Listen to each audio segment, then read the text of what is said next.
the world, because this is what Halloween is. This is what it means to me. And it's about sacrifice and animal sacrifices, and this is going to be the biggest sacrifice, on the world. Yeah, they had that scene. Man, I remember that commercial too. Oh, you know what? There was a couple of things before we move on I was going to mention. And it stays on the horror theme here. I remember the commercial for Halloween 3, Season of the Witch. It was like, it was creepy, man, because they're singing that 6 more days to Halloween, and slowly forming on the screen is the mask of that witch. Of the witch, yeah. Yeah, and I remember seeing that. I was like, fuck this, man. Oh, yeah. No, the atmosphere in that film, the thing is like, I think the director of Halloween 3, I don't know if he was one of John Carpenter's cinematographers, because it still it looks very much like John Carpenter directed himself. It still has that feel. John Carpenter contributed to the music, which the music in that film is creepy as hell, especially the scenes where they're just driving through the small town. And when that music kicks in, it's just creepy. It's just a real creepy vibe. Yeah. And that's the thing that I love about that film, is that it really does build up that creepy atmosphere of that town, that there's something weird going on in this town. Yeah, there's just something just not right about this town that they're in, where the factory's located. But overall, I think it's probably one of the most original Halloween films. And the thing is, it is based on Halloween, and it has something to do with Halloween. And it was a cool movie, man. Other trailers that scared the shit out of me, man. Speaking of creepy trailers, I remember there was a trailer for this movie called Magic. Oh, yeah. Do you remember? That's a fucked up movie, yeah. It was the dummy on there. It's like, abracadabra, now we're dead. It was like, and it was this dummy talking the whole time. That creeped me out. But the one that creeped me out the most was this trailer for this movie called It's Alive. Oh, fuck yeah. Yeah. And the if It's Alive is this movie directed by this cult director, Larry Cohen. Yeah. And I think the movie came out in the 70s or something. But if you watch the trailer for it, it's much scarier than the movie. The movie's it's kind of stupid, but it deals with a mutant baby who kills people, but the baby looks like a latex puppet walking around and shit. It's not scary, really. Yeah. But the trailer for that movie, you hear the music playing on that little xylophone sounding instrument, like ding ding ding ding ding ding ding ding ding. The cradle's playing, the Cradle Will Rock, and they have like a baby carriage, and it's just a shaft of light coming down on this baby carriage, and all in the middle of this darkness. Yeah, and the baby carriage is turning around as the song is playing, and all of a sudden you notice that there's some weird sticking out the side of that carriage. You recognize, and it's like, oh shit, that's a claw. Yeah, it's the claw. and then you hear the baby crying, but it's not crying. It's like letting out this fucked up scream, this shriek. Yeah, like sound like that goat. Yeah. It's that goat in that baby carriage. Yeah. But and then you hear the announcer come in, the narrator saying, "It's alive," and it's like, fuck, man, that's crazy. Yeah. But then you watch the movie and it's like, fuck that. Now bullshit. That relates to something we were talking about earlier, where we said, okay, famous things that famous people who are kind of legendary in Hollywood are in the history of filmmaking. Yeah. Things that they have done as their embarrassing last project. Oh, yeah. Orson Welles. It wasn't his project, but he was the voice of Unicron and Transformers. Even though I wouldn't call it embarrassing, maybe embarrassing to his standards, probably, because it was an animated kids show, that was based on toys. But even though, because I fucking love Transformers, the animated movie. I do too. That fucking blows away that fucking Michael Bay bullshit. I don't care what anybody tells you. No, I love Transformers the movie. It's kind of cheesy, but it's still better than those Michael Bay movies. And there's just some great voice. I mean, fucking Leonard Nimoy is in there. Fucking Galvatron. Yeah. No, that's fucking just awesome. Judd Nelson was in it. But I know. But that was Orson Welles' last role as Unicron. Right. And he did the voice. You're thinking Orson Welles? I know. Who the fuck? He must have been drunk when he did Yeah, that. I was about to say. Oh, hey, Orson, we want you to be in Transformers the movie. Do I get paid for this? That sounds like a yes to me. All right. Do you have alcohol in the studio? I'm sure. Sign me up. I would be happy to do this because I'm fermented right now. Just read these lines right now. In California, Get that motherfucker. Get a mic up to him so he can just read. No shit. We'll distort his voice. Yeah. He's going off right now. We don't have to Here, pay this motherfucker. here. We come in here quick enough. Here, put the script on that fucking champagne Yeah. bottle and have him read it. Let that motherfucker read, All man. right. Shit. The rest of it will be voice modulation. He won't even remember it tomorrow. Yeah. We had to pay his ass if we got out of here soon enough. But for that movie, It's Alive, now the score for that movie is done by a famous composer Oh yeah. who did movies. I mean, did the score for Hitchcock movies. Yeah. The guy did Psycho, North by Northwest, and the guy's name is Bernard Herrmann. His last score for a movie was for It's Alive. Like, who the fuck got him to do that? Which is funny because I actually would like to hear that score. Just without it being a part of the film, just isolate the score and listen to it to see if there's like anything really, Yeah. I know. if there's anything about that score that makes it unique. But for all we know, he could have been in his deathbed fucking writing that shit. Yeah. Like, here, play this. Yeah. Just moving his hand on the keyboard and Yeah. play this shit. Score by Bernard Herrmann, assisted by me. Yeah. And then he saw the film, he went, Oh, shit. But let's see here.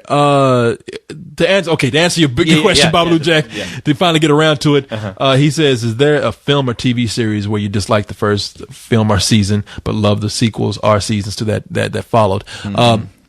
I wasn't a big fan of Star Trek, but of course I like Star Trek 2. Star Trek 2 is the shit. Yeah. I wasn't a big fan of Kill Bill. I didn't hate it, but I'm just like, it's just not appealing to me. Right. But I you know what? I don't care for that film either. And I say that only because I've seen all those films that Quentin Tarantino has referenced, and to me, those films that he stole all that shit from had more heart and soul. Yeah, than the Kill Bill series. But I understand why it's enjoyable, but I mean, I just know where he got all that stuff from, and I just prefer those movies because those films were never made to be parodied, and they were never made to be a joke, or they took themselves very seriously. Even though you look at them now, and it's kind of see, that's the thing with me. The movie is it's Quentin Tarantino's love for all these references that he took for a revenge film. I don't feel the passion behind the revenge. No, not at all. No, I don't feel the emotional impact of I don't feel the anger or the emotion behind Not at all. the motivation for this revenge, and I don't feel the gratification once the revenge is had. Exactly. But I do like the second movie. Like the first, I'm just like, okay, whatever. But the second one, I was like, you know what, I'm enjoying this. Yeah.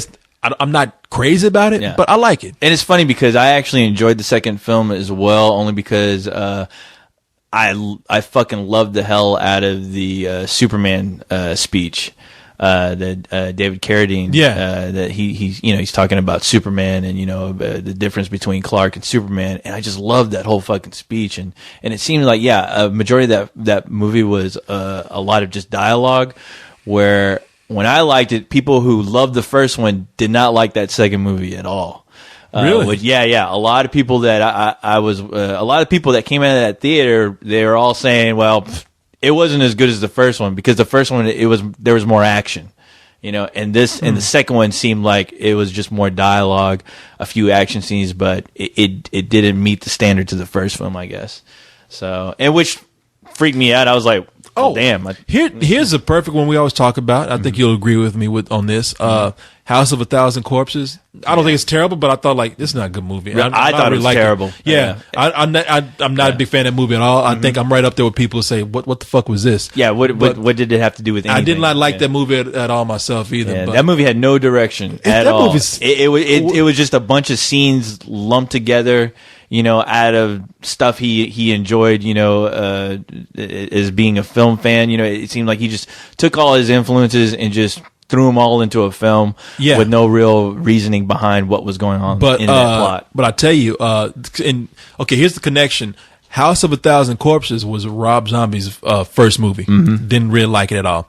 But then The Devil's Rejects, which is it's a sequel, but totally different in tone. Oh, yeah. I love that movie. It's man. almost like a complete reboot. Yeah. Of what should have happened in that first film. Yeah. And I love the fuck out of that film. Yeah, too. It's a great movie. So that would probably be my perfect example of one movie that I totally don't like. Yeah. And the next movie, I'm like, I like this. And then he made Halloween. I'm not crazy. It's Halloween for dummies. I just don't. Like I said on the Leog Halloween episode. So, which me and Jason actually got into a pretty fun debate about those films. Really? He actually enjoys them. Yeah. Murphy? Yes. We're talking What's about his deal, the man? same Jason. I know, hey.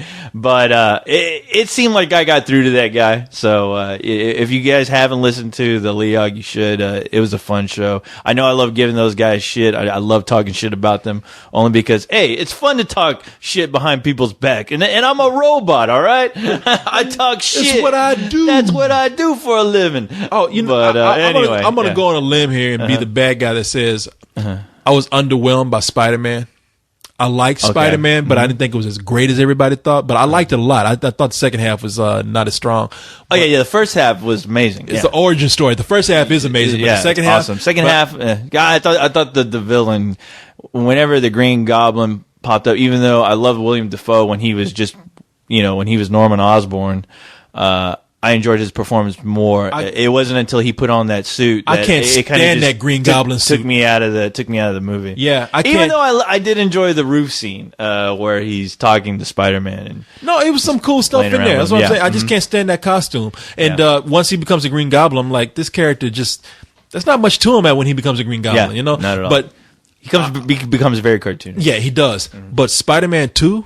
I thought was a far superior film. I fucking love that. Yeah. That film is The Empire Strikes Back to that series. If you're asking me. Yeah. Even though whenever I hear people say they didn't like Spider-Man 2, I'm always thinking they need to have their fucking head examined because I just don't get it. It's not like it's like somebody telling me they don't like pussy, and I don't get it. I'm sorry, but I just do not understand you. Stay away from me. Would you get the fuck away from me? Yeah.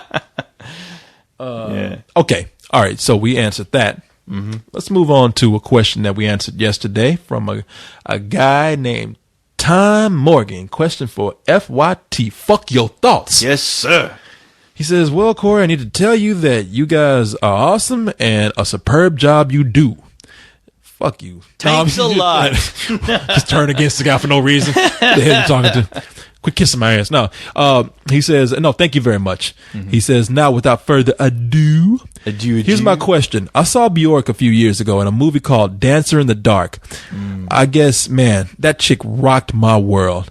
I thought her acting was amazing. Even I would call it in a different level. Then all of a sudden, never saw her acting again in anything. Mm-hmm.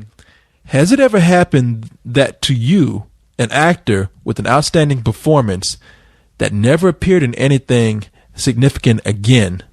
Now, I'm reading this the way he wrote it, so if it sounds off, And what did you think of her performance in the movie, if you did see it too?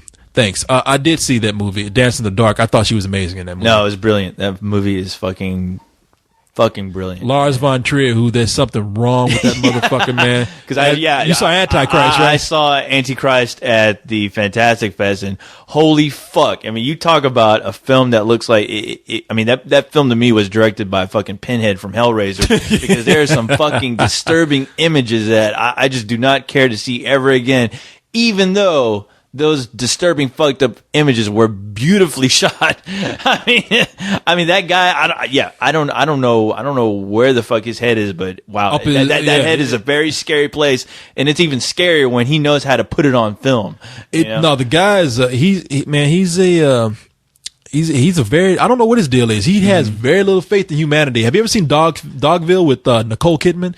All these movies are about women who just get treated like shit, and then it ends up being very depressing. Oh yeah, and so I loved his when he did his like Dogma 95 stuff when he was experimenting with video and everything, but then he just kind of just lost it after that. Well, let me tell you what. As far as you mentioning, women being treated like shit. Well, the women get their fucking revenge, fucking in Antichrist, for crying out loud. I heard Antichrist is just a weird. Don't they show like actual scenes of sex in that movie? Like there's they may have, yeah. Well, William Dafoe's in it. I can't remember the actress's name. I'm not familiar with her, but yeah, there's some pretty intense sex scenes now. You don't see any like real hardcore penetration or anything like that. But if they actually did fuck, I mean, I wouldn't be surprised. I wouldn't be surprised. Yeah, that's crazy. Yeah, they're pretty insane. But as far as Dance in the Dark goes, yeah, I thought Bjork was incredible in that movie, and